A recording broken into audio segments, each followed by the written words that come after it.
আমার আব্দুর রাজ্জাক বিন ইউসুফের উপর যারা হাত তুলেছো, হাত কেটে ফেলা হবে।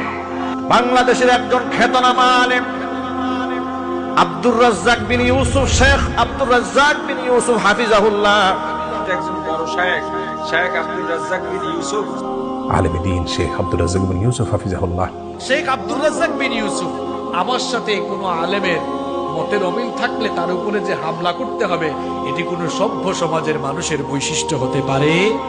এই বাংলাদেশের সবচেয়ে বড় আলেম, যিনি সবচেয়ে বেশি হাদিস নিয়ে গাটাগাটি করেন, যিনি কোনোদিন বানানো কথা ময়দানে বলেন না, রাজ্জাক বিন ইউসুফের উপরে যখন হামলা করা হয়েছে, আল্লাহর কসম আমি মোল্লা নাজিমের কলিজা চূর্ণ বিচূর্ণ হয়ে গিয়েছে।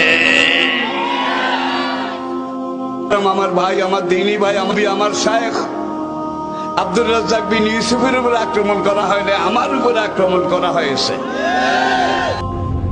আমাদের শেখ আব্দুর